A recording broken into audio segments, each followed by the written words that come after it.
Bonjour à tous, bienvenue. Aujourd'hui, nouvelle vidéo dans le cadre de ces rencontres Made in Viande. Je vais à la rencontre de Monsieur Lemierre. On est dans l'Orne, à Gacé, et il est à la tête d'un atelier de découpe. On va en savoir plus dès maintenant. Bonjour, Monsieur Lemierre. Alors ici, on est aux éleveurs de la Charentonne, donc c'est un atelier de découpe. Cet atelier n'est qu'un maillon de toute la filière viande. Nos éleveurs en amont apportent les animaux à l'abattoir, qui se trouve à 1 km d'ici. Nous récupérons les carcasses. À partir de ce moment-là, les carcasses séjournent en frigo pour une maturation de 7 à 10 jours, pour être ensuite désossées, parées, découpées et conditionnées. Donc première étape, avant la visite, il faut que je me change. Alors là maintenant nous rentrons dans l'atelier de production. L'arrivée de la carcasse ici, c'est un contrôle de poids, un contrôle qualité et surtout une affectation de la partie traçabilité. Chaque animal bien sûr est identifié par une étiquette que nous allons voir dans le frigo. Voilà. Donc là, moi je vous ai rejoint un petit peu tard parce que je suis un peu paresseux, mais votre journée elle commence super tôt en fait. Hein. Voilà. Donc l'atelier démarre à 4 heures, voilà pour les premiers, les bouchers. Donc là on arrive à un endroit stratégique, c'est là où il y a les carcasses. Tout à fait, et comme on peut le voir, Justine donc, qui est parmi nous et qui s'occupe de toute la partie communication, t'a proposé un défi. Ah ouais? Ah vous avez carrément fait, comme dans un jeu télé, carcasse, point d'interrogation. Derrière cette porte, il va falloir, Florian, nous dire de quel animal il s'agit en carcasse. Donc là c'est vraiment un endroit stratégique parce que du coup c'est toutes ces carcasses qu'ensuite vous allez découper dans les ateliers. C'est une partie des carcasses et c'est surtout quelle espèce. Alors une carcasse déjà c'est par rapport à son volume, sachant que là c'est un quart de l'animal, de la carcasse. On va dire autour de 90 kg, 100 kg, multiplié par 4 qui correspond à 400 kg de poids carcasse. 400 kg de poids carcasse, ça élimine déjà un certain nombre d'espèces. Alors déjà ce sera pas le porcin. Non. Donc du coup on est en ovin et bovin. Oui. Moi je verrais bien du bovin. Bah, c'est du bovin bien évidemment. Voilà. One point. Et là ici nous avons ce qu'on appelle un avant coupe droite et on a à côté un arrière. C'est de plus en plus tendance même dans certains restaurants de parler de viande maturée. Il y a deux aspects à cela.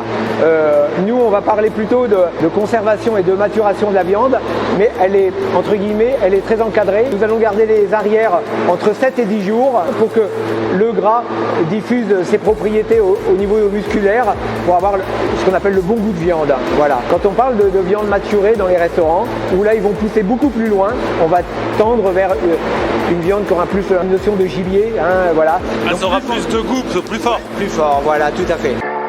Là, il y a deux espèces qui cohabitent. Hein. Là, on est sur un agneau. Hein, voilà. Hein, voilà, ouais. Et celui-là, du coup, c'est le veau? Voilà, c'est le veau. Voilà. Là, on est sur le demi-veau, on le reconnaît bien. Donc, la partie arrière, la partie avant.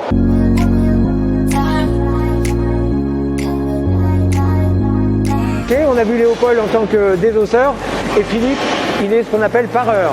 Alors pareur c'est quoi? C'est séparer les muscles et surtout retirer ce qui va être non commercialisable, à savoir des excès de gras, des têtes de nerfs, des choses comme ceci quoi en fait. Hein, c'est vraiment, il prépare les muscles pour le tranchage qui est la phase finale. Hein, voilà. Et là, Florian, on est dans la dernière étape, c'est le piéçage. Donc le piéçage, ben, comme son nom l'indique, c'est de mettre vraiment le portionnement. Hein, donc là, on est sur une bavette d'aloyaux. Florian, on arrive dans la zone dite de conditionnement. Donc c'est un milieu séparé où là, les produits arrivent pour être mis dans leur emballage final. Il y a une forte polyvalence dans l'équipe de conditionnement qui leur permet de changer de poste assez régulièrement. Les produits arrivent de la découpe par le bac en bas.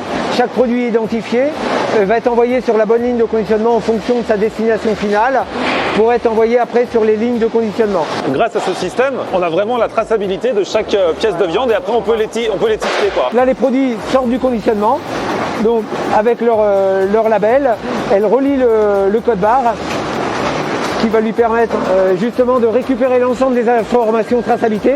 On va montrer la feuille, hein, voilà. Et elle réédite une étiquette qui va permettre après pour la zone conditionnement de récupérer l'ensemble des informations. Hein. Maud a une capacité extraordinaire, c'est qu'il faut qu'elle reconnaisse le produit et qu'elle soit très habile informatiquement. Hein. Bon bah écoutez Monsieur Lemierre, merci beaucoup déjà de m'avoir relooké et ensuite merci pour toutes ces explications sur votre métier. On en sait maintenant beaucoup plus et c'est super clair. Et on se retrouve très bientôt aussi pour un nouvel épisode pour ces rencontres Made in Viande.